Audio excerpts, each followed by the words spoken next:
High, আমি সুমন। রাজস্থানের বাঙালিয়ানা চ্যানেলে তোমাদের সবাইকে স্বাগত। সকাল সকাল বাজার করতে গিয়ে যে একটা ব্লগ হয়ে যাবে তা জানতে পারিনি। বাজার করতে গিয়ে দুই বন্ধুর সাথে দেখা এবং সেখান থেকে চা খেতে যাওয়া। তাই ভাবলাম আমি যেখানে চা খেতে যাই সেই জায়গাটা সম্পর্কে তোমাদের একটু দেখালেই নয়।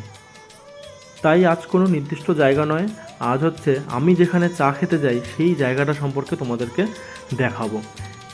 এই রাওয়াতভাটাতে আশেপাশে এত সুন্দর সুন্দর জায়গা আছে যে কোনো নির্দিষ্ট জায়গারও দরকার পড়ে না। স্কুটি নিয়ে এদিক ওদিক বেরিয়ে গেলেই সুন্দর সুন্দর দৃশ্য দেখা যায়।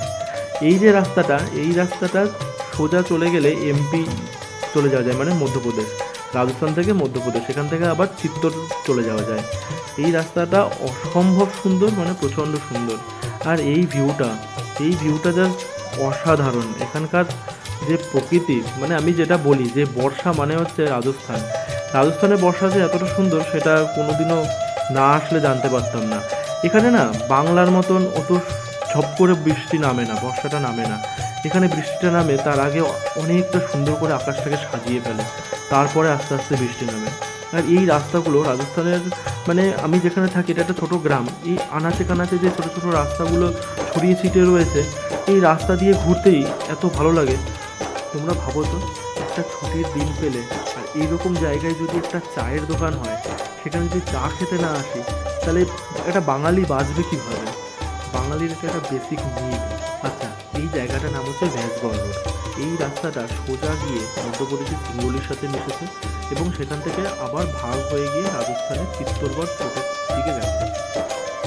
এই ভিডিওটাতে তোমরা শুধু রাজস্থানের মেঘগুলোকে দেখো, মানে এখানটায় যে মেঘ, এই মেঘগুলোকে শুধু দেখো। বর্ষাকালে কি সুন্দর করে মেঘ সাজায়।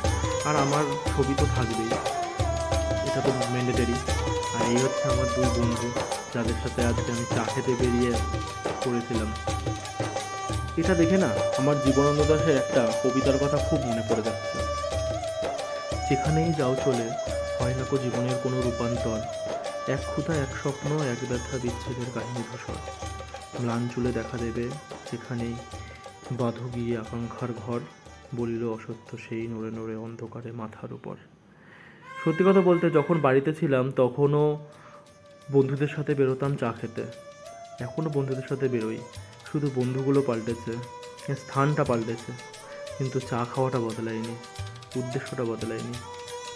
আর এই এত মেঘ করার পর যখন বৃষ্টিটা নামলো, মানে জাস্ট প্রচণ্ড সুন্দর। ধীরে ধীরে রাজস্থানের এই ছোট্ট গ্রাম আমার কাছে ভীষণ প্রিয় হয়ে উঠছে। এইরকম ছোটো ছোটো ভিডিও ভালো লাগলে চ্যানেলটি সাবস্ক্রাইব করে পাশে থেকো।